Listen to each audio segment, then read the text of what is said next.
is Genesis Moore, and I'll be going over my final analytics project for my AI and analytics class. I'll be going very fast because I only have a 5 minute time frame. So, with that being said, I'm going to introduce you guys to what the data is. Our business domain is a retail supply chain. Our problem statement is that we want to find a way to increase profit for our company by looking at revenue and cost analytics specifically relevant to customers, office supplies, and technology. We have some business questions that go over that in a little bit more detail. And lastly, the reason why this information is important is because it will allow us to optimize our supply chain. So with that being said, I'm going to hop over to Tableau to talk about my dashboards and give you a very quick overview.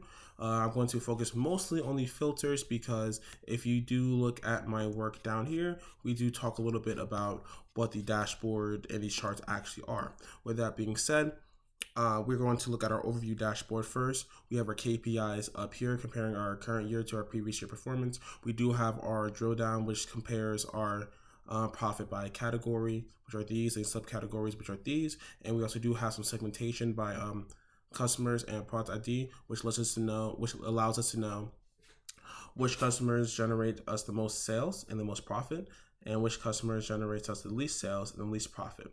Lastly, we do have our sales versus combo chart right here, which allows us to understand how much revenue we are making in relationship to the amount of profit we are making from said revenue. So we do have some very important filters down here. We're able to filter by current year. So maybe you want to look at our KPIs in terms of 2016. We're able to see that 2016, we had a 19% increase in total sales when compared to 2015, so on and so on.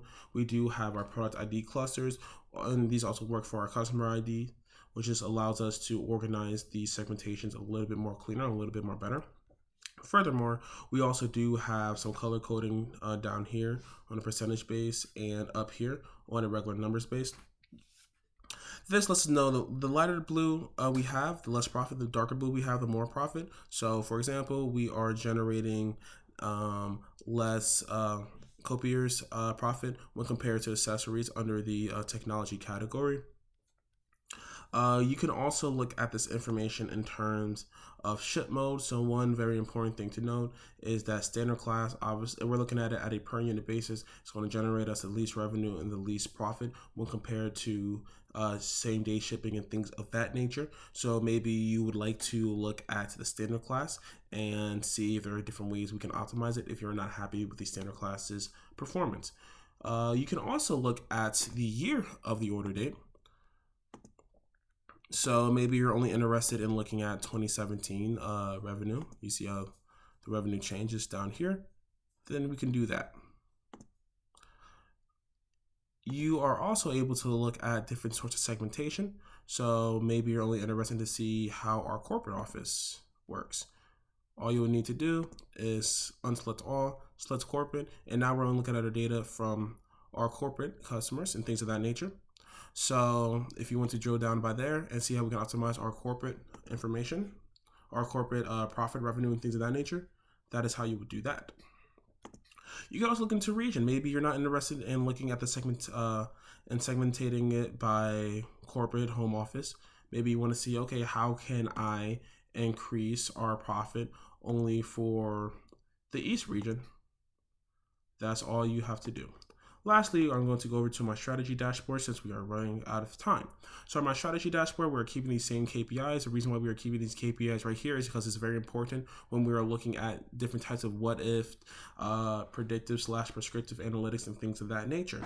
So we're able to properly prepare for the next quarter, next year, and things of that nature. So right here we have our what if discounts. We can see that we have a what if we have a 5% discount. We can see right here we are generating more profit from furniture. So it actually might be good to have a 5% discount for our for some of our products. Down here you can see we're not really doing too good. We have a negative % change in profit notated by the orange color.